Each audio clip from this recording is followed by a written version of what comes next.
जय श्री राधे। आज अक्षय तृतीया का पावन दिन है। ओम अज्ञानतिमिरान्धस्य ज्ञानाञ्जनशलाकया चक्षुरुन्मीलितं येन तस्मै श्रीगुरवे नमः। तप्तकाञ्चन गौरांगी राधे वृंदावनेश्वरी वृषभानुसुते देवी प्रणमामि हरिप्रिये। वाञ्छाकल्पतरुभ्यश्च कृपा सिन्धुभ्य एव च पतितानां पावनेभ्यो वैष्णवेभ्यो नमो नमः।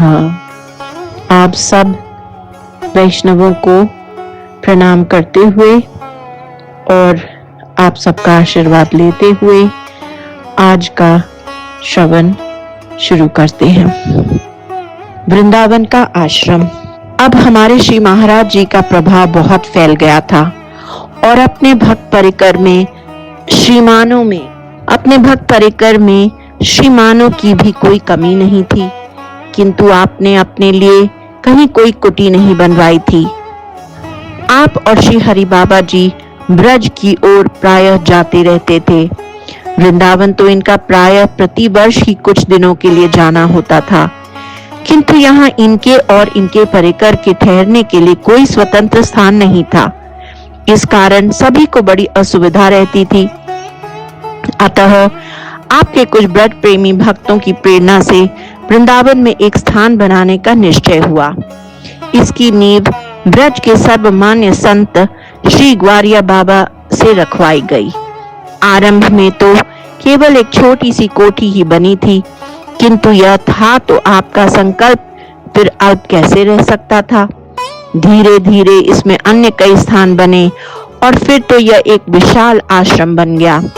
इस आश्रम में सबसे अधिक आर्थिक सेवा गौराहा एटा के रईस राव बहादुर ठाकुर कंचन सिंह ने की थी।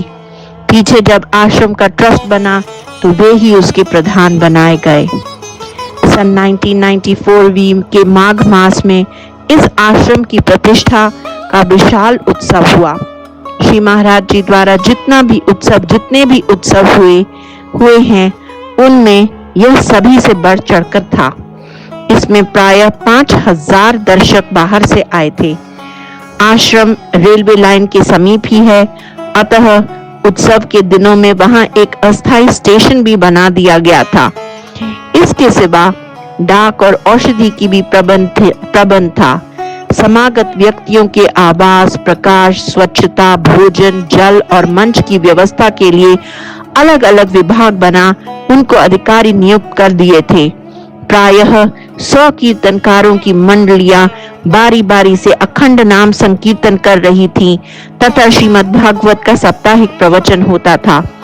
वृंदावन तो स्वतः ही उत्सव भूमि है, किंतु यह उत्सव इस उत्सव भूमि में अभूतपूर्व माना गया। श्री महाराज जी ने इस आश्रम का नाम श्री कृष्ण आश्रम रखा था और उसका एक ट्रस्ट बनाया। एक्ट 21 सन 1860 के अनुसार उसकी रजिस्ट्री करा दी थी। यह ट्रस्ट भी पूर्णानंद तीर्थ उड़िया बाबा ट्रस्ट वृंदावन के नाम से प्रख्यात है और उसी ट्रस्ट का कृष्ण आश्रम संबंधी समस्त वैधानिक अधिकार प्राप्त हैं। यह किसी संप्रदाय विशेष का स्थान नहीं है और न इसके साथ महाराज जी ने कोई संपत्ति ही रखी थी। इसमें श्री महाराज जी अथवा उसके भक्तों के कोई भी प्रेमी ठहर सकते हैं। अपनी स्थायी संपत्ति इसके पास प्रायः कुछ भी नहीं थी।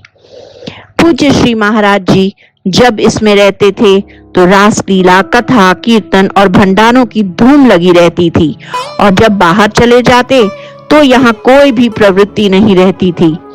अब भी जब श्री हरि बाबा जी महाराज अथवा स्वामी श्री अखंडानंद जी यहाँ रहते हैं तो उक्त सभी प्रकार की संप्रवृत्तियां बनी रहती हैं, नहीं तो प्रायः शांति ही रहती है।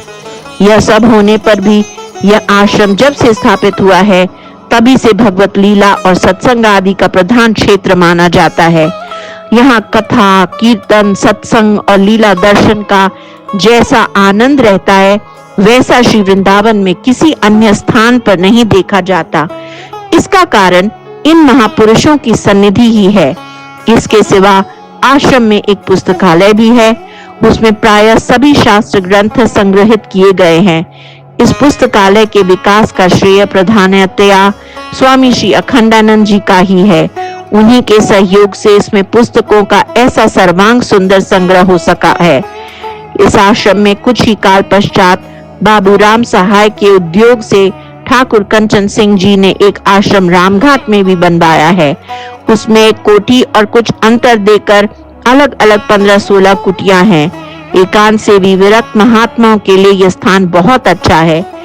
यह भी अब श्री वृंदावन के आश्रम के ट्रस्ट समिति की ही संपत्ति है। कुछ विशेषताएं। श्री महाराज जी की विशेषताएं का हम क्या वर्णन करें। श्रीमद् भगवत गीता में ज्ञानी, भक्त और गुणातीत के जो लक्षण बताए गए हैं, ये प्रायः सभी आप में पाए जाते हैं। आप नैष्ठिक ब्रह्मचारी तो थे ही, साथ ही जितने महान थे उतने ही विनम्र और पर दुख कातर भी थे। आपको कभी किसी पर क्रोध करते नहीं देखा गया। आपके भक्त परिकर में सभी प्रकार के लोग थे, किंतु आप उन्हीं पर अधिक प्रेम करते थे जो आपकी निंदा करते थे।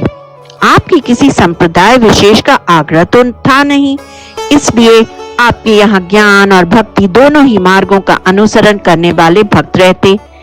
उनमें भक्ति पक्ष वाले भगवान नाम कीर्तन भी करते थे। इस नाम संकीर्तन को अवैदिक और असंप्रदायिक मानने वाले कुछ अग्रगण्य सन्यासियों ने आपको इसके विरत करना चाहा और इसी निमित्त से उन्होंने सर्वसाधारण के सामने आपको कुछ उल्टा सुल्टा भी कहा, किंतु आप केवल हंसते ही रहे। एक बार उन्होंने काशी के एक प्रख्यात न्यायिक को इस विषय में आपको समझाने के लिए भेजा, किंतु आपने उनसे यही कहा, पंडित जी, आपने मेरी जितनी बुराइयां सुनी हैं उनसे तो मुझ में बहुत अधिक दोष है। मैं भला आपकी शंकाओं का क्या समाधान कर सकता हूँ। मैं तो यहाँ ग्रामीण लोगों को बहकाता रहता हूँ। फिर आपके कृपा पात्र श्री विश्व बंधु जी ने ही पंडित जी की शंकाओं का उत्तर देकर उन्हें संतुष्ट किया। आपकी उदासीनता और साथ ही अनवरत क्रियाशीलता, ये भी ऐसे विरोधी स्वभाव थे जो अन्यत्र प्रायः दुर्लभ ही हैं। आप जब कभी बैठते थे तो प्रायः ध्यानस्थ होकर स्थिर आसन से ही विराजते थे, किंतु बड़े बड़े उत्सवों में प्रायः 4 बजे से रात्रि के 10 बजे तक बराबर दौड़ धूप करते रहते थे और इस दौड़ धूप में आपकी मुखाकृति में कभी किसी प्रकार की अवसाद या थकान का चिन्ह दिखाई नहीं देता था। निरंतर वही छलकती हुई प्रसन्नता खेलती रहती थी। सैकड़ों की भीड़ होने पर भी सभी की पूछताछ और सुविधा का ध्यान रखते। आज उनके उस वात्सल्य का स्मरण करके भक्तजन अधीर से हो जाते हैं। क्षमा तो उनका सहज स्वभाव था। किसी को कोई कड़ा दंड देना तो वे जानते ही नहीं थे। बड़े से बड़े अपराधी को वो केवल झिड़क कर ही रह जाते थे। बहुत हुआ तो कुछ दिनों के लिए उसका अपने सामने आना बंद कर दिया, सो यह दंड भी उन्हीं को दिया जाता था जो किसी प्रकार से अपकर्म द्वारा अपना पतन कर लेते थे। अपने प्रति अपराध करने वाले को तो वे उल्टा प्यार ही करते थे। वृंदावन में अपना सम्मान बहुत बढ़ गया। इससे चिढ़कर कुछ ईर्ष्यालु लोग किसी प्रकार आपको नीचा दिखाना चाहते थे। उन्होंने हाथरस से एक अर्धविक्षिप्त व्यक्ति को कुछ प्रलोभन देकर गांठ लिया। उसने कथा मंडप में सब लोगों के सामने आपकी नाक काटने का प्रयत्न किया, पर उसका साहस शिथिल पड़ गया। नाक पर कुछ घाव तो किया, किंतु फिर वह चाकू छोड़कर भागा। लोगों ने उसे पकड़कर पीटना आरंभ किया, किंतु आपने उसे उनसे छुड़ाकर दूध पिलाया और पुलिस के हाथों भी नहीं पड़ने दिया। ऐसे थी आपकी क्षमा। एक बार लोगों ने किसी के दोष बतलाकर यह प्रार्थना की कि उसे यहाँ से निकाल देना चाहिए। आप बोले, क्या तुम उसे भगवान की सृष्टि से भी निकाल सकते हो? आपके लिए तो अपना कुछ था नहीं, फिर किसे कहां से निकालते? यदि कोई पुरुष आपको तंग करता और दूसरे लोग उसे रोकते तो आप उसी का पक्ष लेते थे। आप कहीं जा रहे हो, उस समय यदि आपके आगे चलने वाले व्यक्ति को कोई हटाना चाहता तो आप उसे तुरंत रोक देते। अथवा उसके रोकने के पहले ही रास्ता काटकर उसके आगे निकल जाते। आपकी उदारता तो सर्वजन प्रसिद्ध थी। आपके पास फल और मिठाइयों के ढेर लगे रहते थे और आप मुक्त हस्त से उसे लुटाते रहते थे। किसी ने शंका की, महाराज आप हर समय प्रसाद क्यों बांटते रहते हो?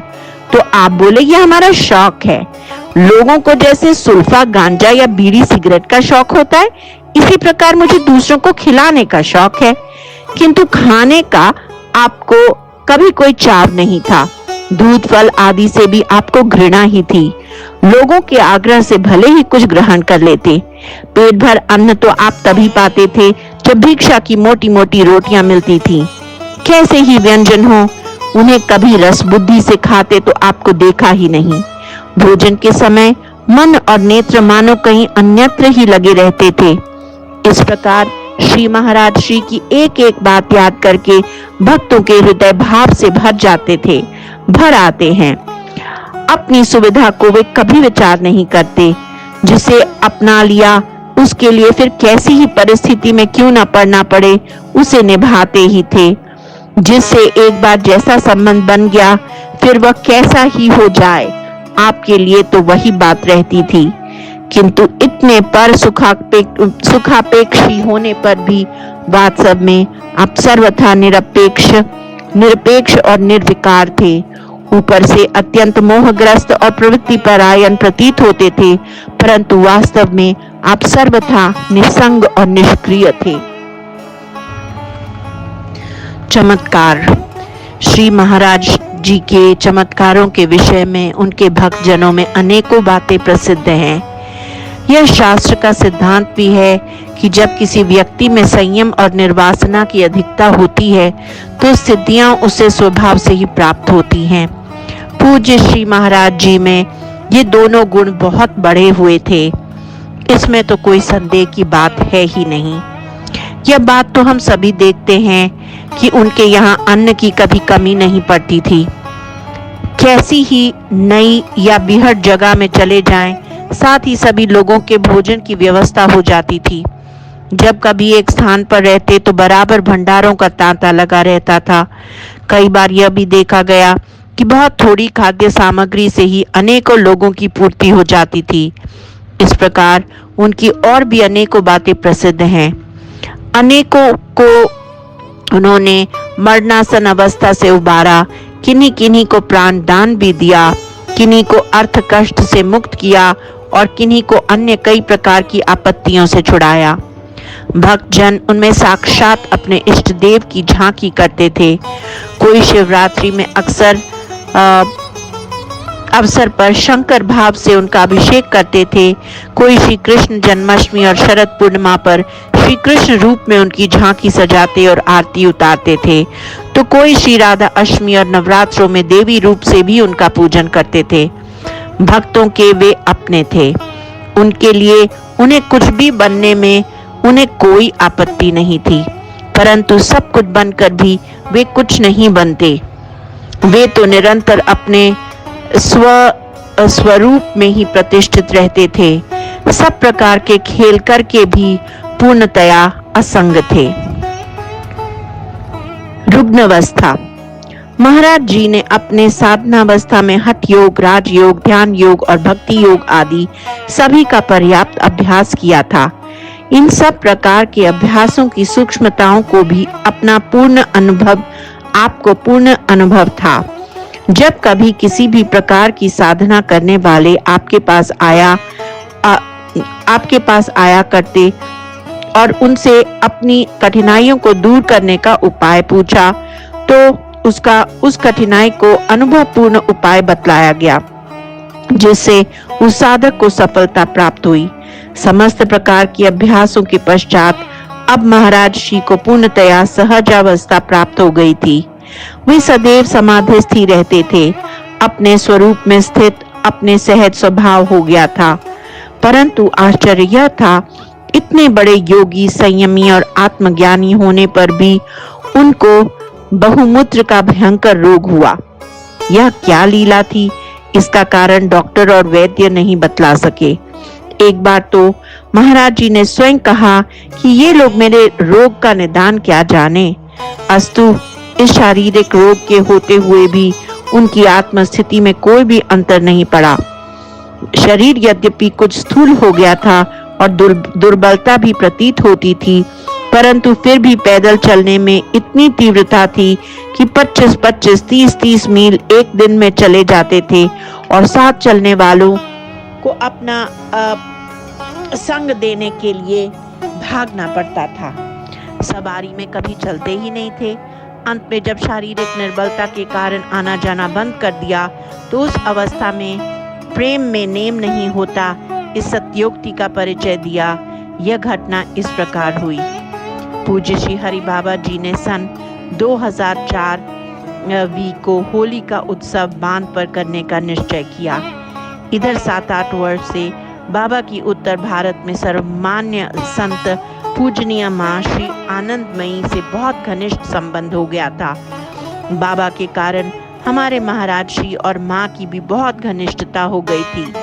माँ प्रतिवर्ष ही 1-2 बार श्री वृंदावन के आश्रम में पधारती थी। पूज्य बाबा के बांध में के उत्सव में भी माँ ने 1 मास के लिए आना स्वीकार कर लिया था। हमारे महाराज श्री तो पहले से ही उत्सव में आया करते थे और इस बार भी जाना स्वीकार कर चुके थे, किंतु अब अपना स्वास्थ्य पैदल चलकर यहाँ पहुँचने योग्य नहीं था। माँ ठीक समय पर वहाँ पहुँच गई, किंतु महाराज जी के न पहुँचने से बाबा को बहुत असंतोष हुआ। अतः वे माँ को साथ लेकर कार द्वारा वृंदावन आए और महाराज जी से कार में ही बांध पर चलने का आग्रह किया। किंतु अभी तक आपका किसी भी सवारी में यात्रा करने का नियम अक्षुण्ण रूप से चल रहा था, अतः आप कोई निश्चित उत्तर न दे सके। एक और अपना नियम था और दूसरी ओर बाबा का प्रेम। रात के 12 बज गए, किंतु कोई बात तय न हो सकी। अंत में बाबा और माँ तो सो गए।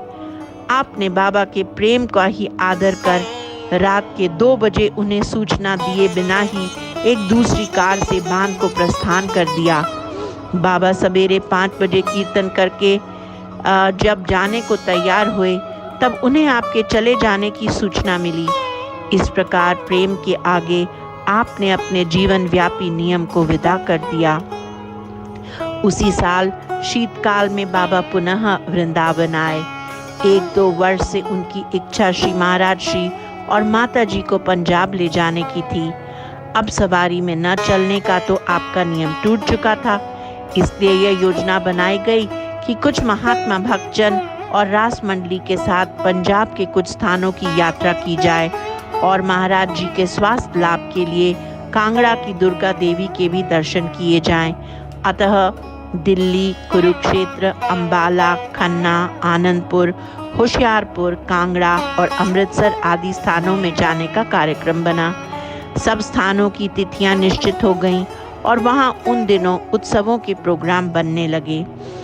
इस योजना के प्रधान संचालक थे स्वामी श्री कृष्णानंद जी अवधूत। इस यात्रा के एक प्रधान उद्देश्य उनके गुरु खन्ना वाले श्री त्रिवेणीपुरी जी महाराज के दर्शन करना भी था। ये बहुत उच्च कोटि के महापुरुष थे। इनका बालवत बड़ा ही निर्विकार भाव था और इनकी ब्रह्मनिष्ठा भी बहुत बड़ी चढ़ी थी। उस प्रांत में इनकी सिद्धियों की भी बड़ी धूम थी और लोग इन्हें साक्षात श्री नानक देव का अवतार मानते थे। अभी हाल ही में इनका देहावसान हुआ है। यात्रा बड़े आनंद से होने लगी। सभी जगह जन समुदाय का बड़ा आंतरिक प्रेम देखा गया। पूज्य श्री महाराज जी तो इनसे पहले कभी इस प्रांत में गए नहीं थे। इस ओर दिल्ली से आगे उनका जाना कभी नहीं हुआ, किंतु उनका यश सौरभ तो सभी ओर फैला हुआ था। अतः उनके पास दर्शनार्थी नर नारियां की हर समय भीड़ लगी रहती थी। 3 दिन दिल्ली में, 1 दिन कुरुक्षेत्र में और 3 दिन अंबाले में ठहर कर खन्ना पहुँचे। यहाँ 9 दिन का कार्यक्रम था। पूज्य श्री त्रिवेणीपुरी जी महाराज इन अपूर्व अतिथियों को पाकर आनंद से गदगद हो गए और इन सबका भी उनके दर्शन पाकर बड़ा सुख मिला। इस यात्रा में प्रायः 100 व्यक्ति थे। सभी के खान पान और विश्राम की बड़ी सुंदर व्यवस्था थी। 9 दिन तक कथा, कीर्तन, प्रवचन और रासलीलाओं का बड़ा आनंद रहा। अब आगे चलने का विचार होने लगा। आगे की यात्रा में इतने व्यक्तियों को ले जाना संभव नहीं था, अतः उसमें से 25-30 व्यक्तियों को लेकर और सबको लौटाने का निर्णय हुआ। परंतु हृदय से सभी आगे जाना चाहते थे। इस प्रकार अधूरी यात्रा से लौटने में सभी के चित्तों में असंतोष था। हमारे श्री महाराज श्री के चित्त पर इसका बड़ा आघात लगा। उनका स्वास्थ्य तो पहले ही बहुत गिरा हुआ था, इस आघात से वह और भी बिगड़ गया। उनको माता जी को तथा अन्य कुछ व्यक्तियों को साथ लेकर एक दिन श्री हरि बाबा जी सरहिंद में गुरु गोविंद जी के पुत्रों के बलिदान स्थान के दर्शनार्थ गए। वहां महाराज जी के स्वास्थ्य की ऐसी शोचनीय स्थिति देखकर माँ और बाबा को बहुत दुख हुआ और उन्होंने आगे जाने का संकल्प त्याग दिया। बस दूसरे दिन सवेरे 4 बजे ही सोलन के राजा साहेब की मोटर से माँ और महाराज जी ने प्रस्थान किया और श्री वृंदावन लौट आए। उसी रात को सब लोग भी रेल और मोटर द्वारा वृंदावन चले आए। वृंदावन लौटने पर आपको बड़ा उग्र ज्वर हुआ। श्री हरि बाबा जी और माँ आनंदमयी ने कई आध्यात्मिक अनुष्ठान महाराज जी के स्वास्थ्य लाभ के लिए प्रारंभ कर दिए, परंतु वहाँ तो कुछ लीला ही दूसरी थी। इस अनुष्ठान का कोई फल न देखकर श्री बाबा और माँ ने स्वयं महाराज जी से कहा कि आपके अस्वस्थ होने से सबको दुख है, इसका निवारण आप ही अपने संकल्प से कर सकते हैं। इस प्रेम प्रार्थना का फल यह हुआ कि महाराज जी ने अपने संकल्प से ही अपने आप को पूर्णतया स्वस्थ करके सबके कष्ट और चिंता को दूर कर दिया। यह महाराज जी की अपनी ही लीला और आत्मशक्ति का चमत्कार था। इतने ही में होली के दिन समीप आ गए और प्रतिवर्ष की भांति पूज्य बाबा जी श्रीमन महाप्रभु जी के जन्मोत्सव की तैयारी करने लगे। पूजनीया माँ भी इस समय वृंदावन में ही थी, इसलिए इस वर्ष यह उत्सव यहीं हुआ। निर्वाण उत्सव सानंद समाप्त हुआ। पूजनीया माँ अपने भक्त परिकर सहित चली गईं और स्वामी अखंडानंद जी कुछ प्रेमियों के आग्रह से अमृतसर चले गए। इन दिनों श्री महाराज जी का विनोद वृत्ति और बढ़ गई थी। कुछ सिंधी भक्तों ने एक हल्की रंगीन गदा सी लाकर रख दी थी, उससे खेल करते रहते थे। मुख्यतया श्री पलटू बाबा से अधिक छेड़छाड़ रहती थी। इन दिनों ये रूठे हुए थे और आश्रम में भिक्षा न करके नगर से मधुकरी लेकर आते थे। गोवर्धन से पंडित गया प्रसाद जी आए हुए थे। उनसे कह दिया था मैं गोवर्धन चलूंगा। बात बड़ी पक्की सी कह रहे थे। कभी कभी गाते थे, गोवर्धन को जाओ मेरे वीर ना माने मेरो मनवा। किंतु मुझे आपका यह विनोद ही जान पड़ता था। मैंने कहा तो फिर वहां जाने का दिन भी निश्चित कर लीजिए। आप बोले मंगलवार को जाऊंगा। मैंने कहा अभी आपको दुर्बलता अधिक है, ज्वर से छुटकारा मिले थोड़ी ही दिन हुआ है, इसलिए नवरात्र के पश्चात जब कुछ शक्ति आ जाए तब जाएं। आपने मानो मेरी बात मान ली। पूज्य श्री हरि बाबा जी को ब्रह्मचारी श्री प्रभुदत्त जी ने झूसी बुलाया था, इसलिए वे वहां जाने वाले थे। रविवार का दिन आया, आज बाबा झूसी जाने वाले थे। प्रातःकाल मैं भी हाथरस चला गया और सायंकाल में बाबा ने प्रस्थान किया।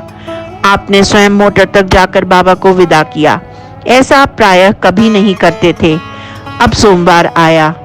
आज चैत्र कृष्ण चतुर्दशी संवत 2005वीं थी।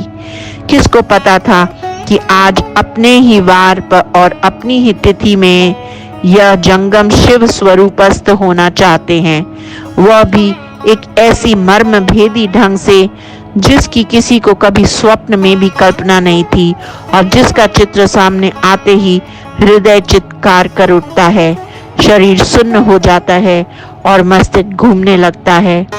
विधाता की कैसी विचित्र गति है, कहीं कहीं उसकी क्रूरता की भी हद हो जाती है। आज भी ऐसा ही हुआ। प्रातःकालीन पौन घंटे तक श्री महाराज जी ने गीता के 2 श्लोक की व्याख्या की। श्लोक ये थे, जातस्य हि ध्रुवो मृत्युर्ध्रुवं जन्म मृतस्य च तस्माद् परिहार्यर्थे न त्वं शोचितुमर्हसि। अव्यक्तादीनि भूतानि अव्यक्तमद्यानि भारत अव्यक्तनिधनान्यैव तत्र का परिदेवना। अध्याय 2 श्लोक 27 और 28। श्रोताओं का कथन है कि ऐसी व्याख्या पहले अपने मुख से बहुत कम सुनी गई थी। मध्यायुत्तर 2:30 बजे से सत्संग प्रारंभ होता था। इसके पहले आप स्नान गृह में लघुशंका से निवृत्त होकर बाहर आए। सामने स्वामी प्रबोधानंद खड़े थे। उन्हें देखकर कहा, प्रबोधानंद, देख सामने के वृक्ष पर गिद्ध बैठा है, मालूम होता है यहाँ श्मशान होगा। प्रबोधानंद ने आपके इस कथन पर कोई विशेष ध्यान नहीं दिया। फिर बगल में रामचरितमानस की नवीन पोथी दबाकर कथा मंडप में आए। उसी पोथी में उस दिन श्री रामायण जी का गायन हुआ। उनके पश्चात श्री आनंद ब्रह्मचारी ने ब्रह्मचारी प्रभुदत्त जी को भागवती कथा पढ़ना आरंभ की। प्रभुदत्त जी की भागवती कथा पढ़ना आरंभ की। आप समाधिस्थ होकर बैठ गए। इस प्रकार तो आप सर्वदा ही बैठते थे, किंतु आज की समाधि कुछ विशेष गंभीर थी। आज आप अत्यंत निश्चल भाव से बैठे हुए थे। स्वामी अद्वैतानंद पीछे खड़े हुए मोरछल कर रहे थे। अनेक श्रोताओं के सामने कथा हो रही थी। इतने में ही पीछे से ठाकुर दास आया। उसने अद्वैतानंद जी से मोरछल मांगा, किंतु उसने मना कर दिया। इस पर वह वहां से चला गया और प्राय 10 मिनट में पुनः लौट आया। लौटकर पीछे से ही उसने बड़ी तेजी से एक गड़ासे के द्वारा श्री महाराज जी के सर पर 3 वार किए। यह घटना इतनी तेजी से हुई कि उपस्थित लोगों की समझ में कुछ भी न आया क्या हो रहा है। चोट लगने पर श्री महाराज जी का हाथ सर पर गया और उसकी भी एक उंगली कट गई। अब लोगों को पता चला कि क्या हो रहा है। कुछ ने तो श्री महाराज जी को संभाला और कुछ उसके पीछे भागे। उन्होंने उसे पकड़कर उसी गड़ासे से समाप्त कर दिया। इधर श्री महाराज जी उसी शांत मुद्रा में मूर्छित हो गए। उनके मुख से कोई शब्द नहीं निकला। डॉक्टरों के लिए दौड़ धूप होने लगी, किंतु घाव 4 इंच गहरा था। अब कोई उपाय नहीं हो सकता था। एड्रेनलिन इंजेक्शन देने पर एक बार चेत हुआ, फिर शांत हो गए। बस थोड़ी देर में यह सब लीला समाप्त हो गई। अब रह गया भक्तों का रोना बिलखना। जहां तहां तार और टेलीफोन से सूचना दी गई। दूसरे दिन तक बहुत से भक्त एकत्रित हो गए। उस दिन अमावस्या थी और मंगलवार था। शायद इसलिए आपने गोवर्धन जाने के लिए मंगलवार नियुक्त किया था। आज संवत्सर का अंत था। इस विलक्षण नाटक को भी अंत हो गया। श्री यमुना जी की गोद में आपको जल समाधि दी गई और हम सबके देखते देखते वह चिर परिचित मधुर मूर्ति सदा के लिए हमारे नेत्रों से ओझल हो गई। उपसंहार। श्री महाराज जी का जीवन लीला के इस दुखमय अंत से सभी भक्तों को बड़ी गहरी चोट लगी। कोई भी देहधारी हो, एक दिन उसे शरीर त्यागना ही होगा तथा उसके देह त्याग का निमित्त उसके प्रारब्ध के अनुसार पहले ही से निश्चित होता है। महापुरुषों की पहचान उनके जीवन में आने वाली परिस्थितियों से नहीं होती, प्रत्युत उन परिस्थितियों से उनके चित्त को कैसी स्थिति रहती है इससे होती है। महापुरुषों के जीवन में दुख और आपत्तियों की तो प्रायः प्रचुरता ही रहती है। सामान्य जीवों में भला उतना दुख सहन करने की शक्ति कहाँ होती है। संसार में जितने भी महापुरुष हुए हैं, उन्हें विपत्तियों के सामने धैर्य और संपत्ति के समय संयम धारण करने के कारण ही तो वह गौरव प्राप्त हुआ था।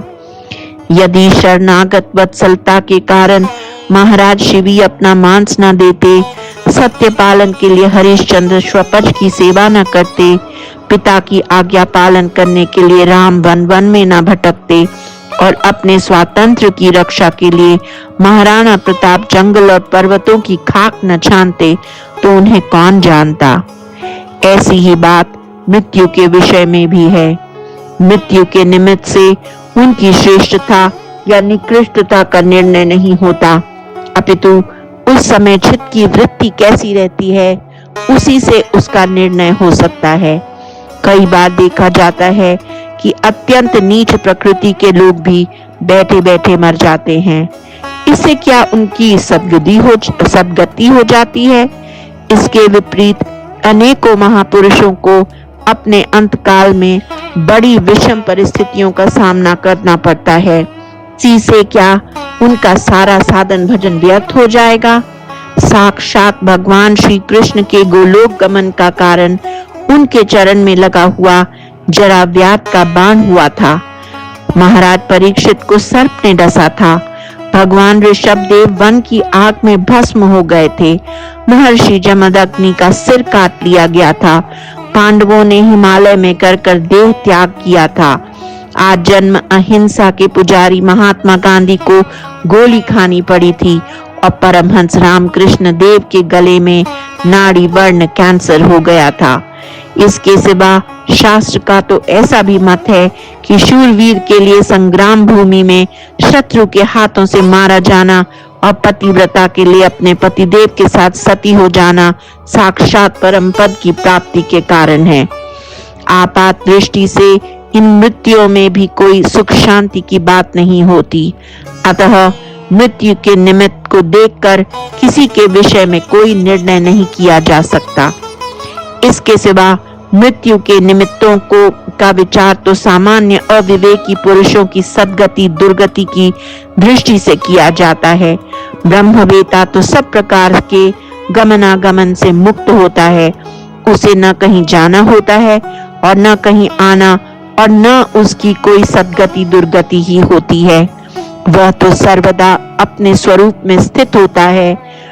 उसकी दृष्टि में तो जीव मरण भी कुछ नहीं होते। वह तो संपूर्ण प्रपंच का अधिष्ठान है। प्रशांत जल राशि में खेलती हुई तरह तरह की तरंगे जैसे जल के सिवा और कुछ नहीं होती, उसी प्रकार यह नाना प्रकार के कर्ता कर्म और करण रूप से प्रतीत होने वाले प्रपंच अपने अधिष्ठान भूत शुद्ध चेतन से भिन्न कुछ नहीं है, और वह चेतन ही ब्रह्मवेता का स्वरूप होता है। अतः वह सर्वदा अखंडेक रस है और कोई भी निमित्त उसकी इन अखंडेक रसता में बाधा नहीं पहुंचा सकता। यह देहादि तो केवल दूसरों की दृष्टि से है, स्वदृष्टि से तो इनका अत्यंत अभाव है। मिट्टी का घड़ा किसी भी निमित्त से फूटे, वह पहले भी मिट्टी था और पीछे भी मिट्टी का रहता है। मिट्टी से भिन्न किसी भी देश या काल में कुछ नहीं बनता। इसी प्रकार तत्ववेता की देहादि उपाधि का भी किसी भी निमित्त से नाश हो, वह तो तीनों कालों में एक अखंड चिद घन सत्ता के सिवा और कुछ नहीं होता। अतः उसकी मृत्यु के निमित्त के शुभाशुभ का विचार करना बड़ी भूल है। पूज्य श्री महाराज जी का सारा जीवन एक आध्यात्मिक शूरवीर का जीवन है। उन्होंने सिद्ध गुरु की खोज में सारे भारत का भ्रमण किया, तत्व ज्ञान की प्राप्ति के लिए कड़ी से कड़ी तपस्या की, निवृत्ति का आदर्श उपस्थित करने के लिए अहर्निश समाधि निष्ठा में स्थित रहे।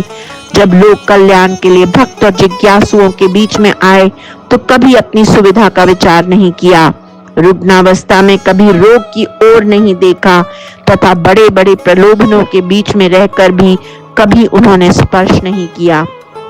अंत में इस नाटकीय ढंग से अपनी लीला का संवरण करके भी अपने इस शरीर की तुच्छता और जीवन की अस्थिरता का ही उपदेश दिया है। इससे आपकी विलक्षण समता भी सूचित होती है। आपने यह दिखा दिया कि जिस मस्तक पर पुष्प चढ़ाए जाते हैं उसी पर शस्त्र प्रहार भी हो सकता है। जिसके लिए लोग प्राण न्यौछावर करने के लिए तत्पर रहते हैं उसी के प्राणों के ग्राहक भी हो सकते हैं। और जिसका जीवन संसार में अत्यंत मूल्यवान समझा जाता है वही किसी के लिए सर्वथा असह्य हो जाता है। अतः किसी भी मनुष्य को अपने बाह्य वैभव से भूलकर अपना अनुचित मूल्य नहीं करना चाहिए। प्रत्युतः इन मान अपमान, सुख दुख एवं संपत्ति विपत्ति आदि द्वंद्वों की उपेक्षा करके सर्वदा अपने लक्ष्य पर दृष्टि रखनी चाहिए और निरंतर अपनी निष्ठा में स्थित रहना चाहिए। यही आपके संपूर्ण जीवन का सार और आपकी अंतिम शिक्षा है। श्री उड़िया बाबा महाराज की जय हो। जय जय श्री राधे श्याम। ओम सर्वे भवन्तु सुखिनः, सर्वे सन्तु निरामया, सर्वे भद्राणि पश्यन्तु, मा कश्चित् दुःखभाग् भवेत्। ओम असतो मा सद्गमय, तमसो मा ज्योतिर्गमय, मृत्युर्मामृतं गमय। ओम पूर्णमदः पूर्णमिदं पूर्णात् पूर्णमुदच्यते, पूर्णस्य पूर्णमादाय पूर्णमेवावशिष्यते। ओम शांति शांति शांति। हरि ओम। श्री गुरुभ्यो नमः। हरि ओम। श्री कृष्णाय अर्पणम् अस्तु।